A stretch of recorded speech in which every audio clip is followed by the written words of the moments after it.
एक राजा था।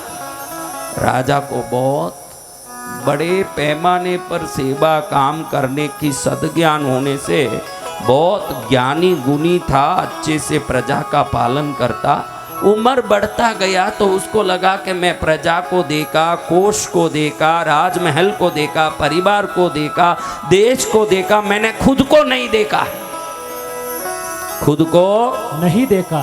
जब वो ज्ञान की पुस्तकें पढ़ने लगा तो उसको लगा कि परीक्षित राजा 7 दिन में भगवान सुखदेव जी से ज्ञान लेके आत्मज्ञान प्राप्त कर लिया, तो मुझे भी आत्मज्ञान प्राप्त होना चाहिए। आप लोग भी सुनते हो ना जी भगवान, मुझे भी आत्मज्ञान प्राप्त होना चाहिए। कौन सा ज्ञान महाराज? आत्मज्ञान। तो राजा ने सोचा आत्मज्ञान कैसे प्राप्त होता है। अच्छा, परीक्षित महाराजा ने सुखदेव जी से कथा सुनी, भागवत। 7 दिन में भागवत सुनने से उनको आत्मज्ञान हो गया, तो मैं भी भागवत सुनूं। किनके मन में आया? राजा के मन में आया, मैं भी भागवत सुनूं, मैं भी भागवत सुन के भागवत भक्त बनूं। मंत्री जी, कोई ऐसे भागवतकार देखिए जिनके सुनने से मेरी आत्मा को आत्मज्ञान प्राप्त हो, मैं भी उत्तम ज्ञान प्राप्त करूं। मंत्री जी ने चारों तरफ से तपास करवाया, चारों तरफ से ढूंढा तो मालूम पड़ा कि देश में ऐसे भागवतकार हैं, सकल कला निधि सर्व वेद ज्ञान संपन्न सर्व भागवत ज्ञानाश्रय महानिधि भागवत का। मंत्री ने आके राजा को कहा कि ऐसे भागवतकार हैं, 18 अध्याय कंठस्थ बोल सकते हैं। क्या बोल सकते हैं? 18 अध्याय। 18 अध्याय कंठस्थ बोल सकते हैं ऐसे भागवतकार। तो उन भागवतकार से कथा सुने। राजा बोला बहुत अच्छी बात है, कथाकार को बोलिए कि राजमहल में आए, जो साप्ताहिक कथा होती है उसको 2 महीने में विस्तृत रूप से धीरे धीरे बोला जाए, धीरे धीरे बोला जाए। हर दिन कथा का उनको 100 सोने की मुद्राएं दी जाएगी। कितनी? 100 सोने की मुद्रा प्रतिदिन। अब मंत्री आदमियों को भेजा कथावाचक के यहाँ, और हाथ जोड़ के उन लोगों ने निवेदन किया, महाराज जी, राजा आपसे कथा सुनना चाहते हैं राजमहल में, 2 महीने के लिए आपको कथा करनी है। सुनते ही कथाकार को लगा राजा सुनेंगे मेरी कथा?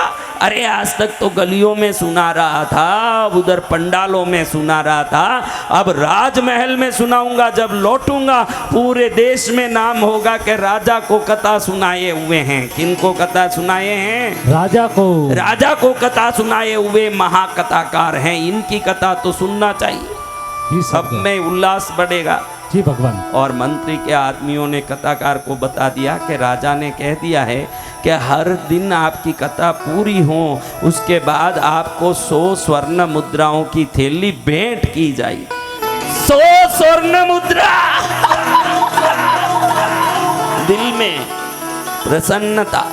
अभी विनोद आचार्य कहीं जाएं और मन लगा के कहें कि मेरे को पेमेंट 11,000 प्रतिदिन लेना है, और सामने वाला कहें कि भैया ये बड़ा ही काम हमारे देश के यहाँ जमींदार का हो रहा है, तो आपको रोज 1 लाख रुपया दिया जाएगा। जय गुरुदेव। आनंद ही आनंद। अब देखो चेहरा, इतने दिन 30 दिन से कथा सुनी, उसमें कोई भी प्रकार से चेहरे में अभी तक तो 16 दांत ही दिख रहे थे, आज तक कितनी बड़ी बड़ी अच्छी बातें बताई, लेकिन जैसे ही पेमेंट रोज का 1 लाख बोला, पूरा 32 दांत ही दिखने लगे। वो अभी भी कितने दांत दिखे? आपकी कृपा से ही सब संभव है गुरुदेव। संभव है। देखो तो कथाकार को कितना आनंद आया। रोज कितना मिलेगा? 100 स्वर्ण मुद्रा। 100 स्वर्ण मुद्रा मिले, उससे बढ़िया आनंद का काम क्या है महाराज? 100 स्वर्ण मुद्रा मिलेगा। आज तक 7 दिन कथा करते थे ना, पूरा 7 दिन तो 5 मिलते थे, पूरा 7 दिन कथा करें, अंतिम दिन में 1 नारियल और 5 सोने की मुद्रा लेके घर आते, उसमें ही पत्नी खुश हो जाती, क्योंकि दूसरे कथाकार को तो सोने की मुद्रा ही नहीं मिलती, तांबे के ही सिक्के मिलते। ये सबसे बड़े कथाकार थे, इसलिए इनको क्या मिला? सोने की मुद्रा। कितनी? 5। कितने दिन में? 7 दिन में 5। और यहाँ राजा कितना देगा?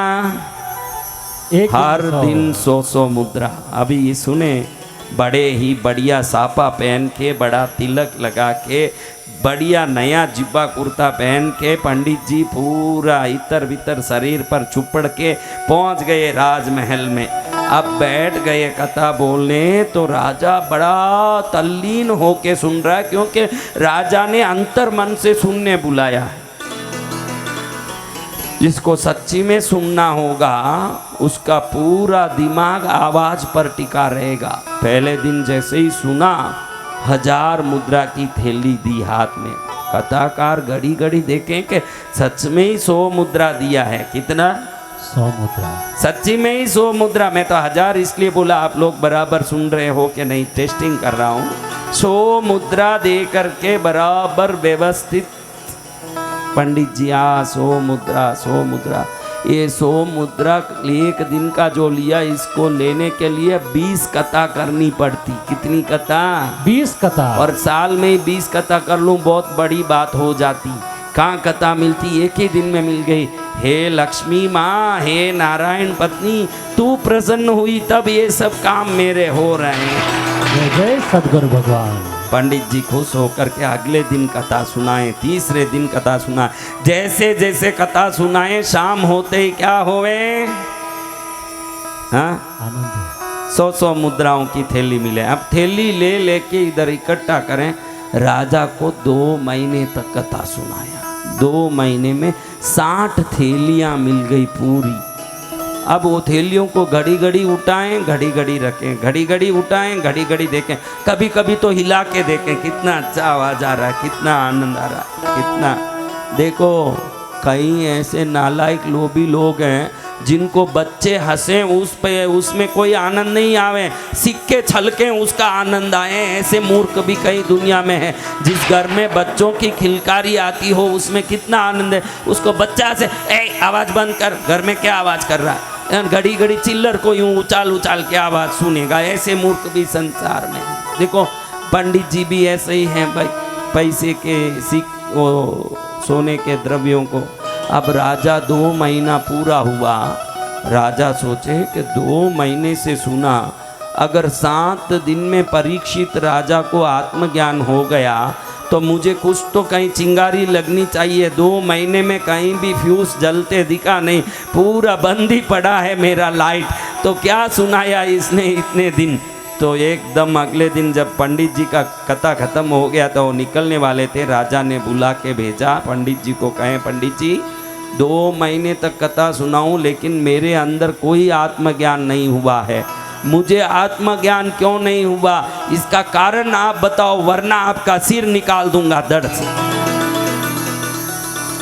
अब इसने सोचा, बारे सिक्के बहुत दिए, अब मेरा गर्दन उड़ाने की बात करता है। इसलिए कहते हैं कि बड़े लोगों के पास खुश होके तो हम जाते हैं, लेकिन कब अनिष्ट होगा उसकी कोई गारंटी नहीं है। हाँ, सावधान रहना। तो अब ये सोचे कि मुझे कल तक समय दीजिए महाराज, मैं कल बताऊंगा कि आपको आत्मज्ञान क्यों नहीं हुआ। अब क्या बताएं भाई, हमने तो अच्छे से जो दुनिया में कथा सुना रहे हैं वैसे इनको कथा सुनाई, जैसे सबको सुनाते हैं। अब इसको ज्ञान हुआ नहीं हुआ ये जाने राम जाने, मैं उसका क्या जवाब दूं। लेकिन मेरे ऊपर आके पड़ गया। अब घर आके पंडित जी बैठे, पूरे शरीर में पसीना पसीना। बेटी आई छोटी सी 8 साल की, पानी लेके आई, ठंडा पानी पीते पिता को घबराए हुए देखे बेटी पूछे, प्रभु क्या हुआ? बेटा, राजा ने बोला कल मेरा गर्दन से सिर अलग निकाल देगा। क्यों पिताजी, क्या हुआ? 2 महीना कथा सुनाया, अरे उसने बराबर समझा नहीं होगा या समझी नहीं होगी कुछ बात, तो मेरे को बोलता है कि भाई मुझे आत्मज्ञान क्यों नहीं हुआ, कारण बताओ, नहीं तो मैं सिर कलम कर दूंगा। अरे उसको बुद्धि नहीं आई तो मैं क्या करूं, मैं क्या बोलूं? मैंने कल तक का समय लिया कि कल बताऊंगा कारण। वो बोल रहा है कि अगर कल आपका कारण तृप्त नहीं किया मुझे तो मैं आपका सिर उड़ा दूंगा। अब मैं क्या करूं?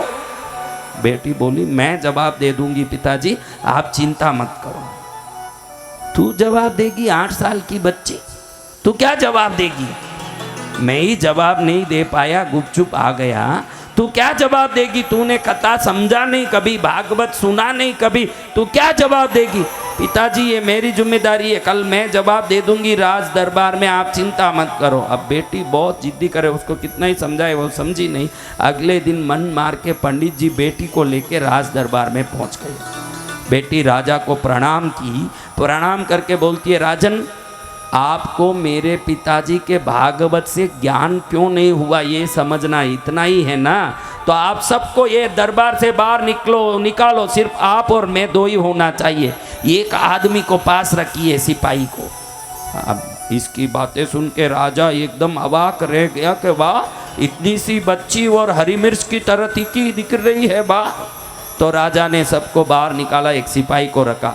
देखो राजन, अब मैं जो बोलूँ वो आपको करना पड़ेगा, तभी आपके सवाल का आपको जवाब मिलेगा। ठीक है, क्या करना बेटा? करेंगे। देखो ये दो खंबे हैं राजन, इस सिपाही को बोलो कि एक खंबे में आपको बांध दें और एक खंबे में मुझे बांध दें। क्या करें? एक खंबे में आपको बांध दें, एक खंबे में मुझे बांध दें, फिर सिपाही को भी बाहर निकाल दीजिए। खंबे में बांधे। आपको जवाब चाहिए क्या? जवाब तो चाहिए। आपको आत्मज्ञान क्यों नहीं हुआ उसका कारण चाहिए क्या? कारण तो चाहिए। फिर खंबे में बंदी, गुपचुप खंबे में बंदी। वारी लड़की वाह, बड़ी होशियार दिख रही है। राजा भी खंबे में बंद गया, बच्ची भी खंबे में बंद गई, सिपाही को भी बाहर भेज दिया। अब कोई नहीं उस जगह में, कोई नहीं रहा। अब बच्ची कहती है, राजन मेरा बंधन खोलिए। राजा बोले, तेरा बंधन खोलूं? मैं ही बंधा हुआ हूं, मैं तेरा बंधन कैसे खोलूं भाई? अच्छा मैं आपका बंधन खोलूं? अरे तुम कैसे मेरे बंधन खोलेगी? तू भी बंधी हुई है, मैं भी बंधा हुआ हूं। इतनी सी बात थी प्रभु जो समझाने के लिए मैंने आपको बंधवाया, गलत मत समझिएगा। एक बंधा हुआ व्यक्ति दूसरे का बंधन कैसे खोल सकता है? मेरा बाप बड़े बड़े भागवत करता है लेकिन खुद ही धन के लोभ में बंधा हुआ है। वो तो सुखदेव राजा, सुखदेव महाराज थे जो परीक्षित को ज्ञान दिए, वो बंधनों से मुक्त आत्मज्ञानी थे, उनको कोई बंधन नहीं था। इसलिए उन्होंने जब ज्ञान दिया तो 7 ही दिन में परीक्षित को ज्ञान हो गया, क्योंकि वो बंधन मुक्त थे। ये खुद ही बंधा हुआ मेरा बाप ही, इससे आप कितनी भी ज्ञान लोगे तो कहाँ से आपका बंधन खुलेगा? वो पैसे के लोभ में मेरा बाप आपको ज्ञान दे रहा था, आप भी पैसा दे दे के सुन रहे थे। 100 सिक्का दे दूंगा तो मुझे बड़े बड़े ज्ञान मिल जाएंगे, आपने भी सोचा। आपकी भी गलती थी। ये जो आत्मज्ञान है ये कोई सोने के सिक्के दे के नहीं खरीदे जा सकते, आत्म विचार करके ही आत्मज्ञान प्राप्त होता है। और हमारा बाप भी ऐसा ही था, पैसा ले लेके वो ज्ञान देने की कोशिश करता है। पैसा लेके कोई ज्ञान नहीं दिया जा सकता, ज्ञान तो आत्मा से आत्मा के लिए निकले, वही ज्ञान सच्चा ज्ञान है।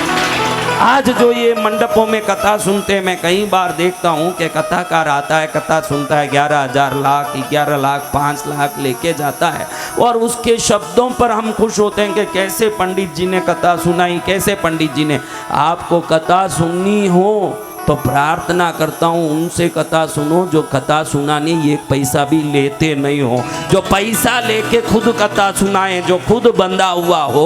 वो आपके बंधन को मुक्त करेगा नहीं गुरुदेव, वो आपके बंधन को मुक्त करेगा। जो कथावाचक पैसा ले लेके ज्ञान दे रहे हैं, ज्ञान तो आत्मज्ञानी संतों से लीजिए, ज्ञान तो उनसे लीजिए जिनसे लेने से, क्योंकि हमको सुंदर शब्द, सजाए हुए शब्दों की श्रृंखला अच्छी लगती है, उसको हम वायरल भी करते हैं, कितने सुंदर बोलते हैं। लेकिन वो कितना भी सुंदर बोल लें, उसके पीछे उसके अर्थ का लोभ छुपा हुआ है। और कोई व्यक्ति बहुत सादगी भरा सरल शब्दों में भी बोले, हमको पसंद भी नहीं आए, लेकिन वो बोलने वाला त्यागी महात्मा होगा तो वो शब्दों का तरंग आपके आत्मा को झकझोर के आप में ज्ञान प्रकट कर देगा। इसलिए शब्द कितने अच्छे हैं ये मत देखिए, त्यागी कितना अच्छा है ये देखिए जीवन में, कि मेरे शब्द कितने अच्छे हैं। बहुत ठाट पाट से बोल रहे हैं भाई, बहुत जोरदार शब्द को सजा के बोल रहे हैं। यहाँ शब्दों की सजावट नहीं, त्याग का बल सामने वालों में ज्ञान प्रकट करता है। शब्दों का सजावट नहीं कर सकता।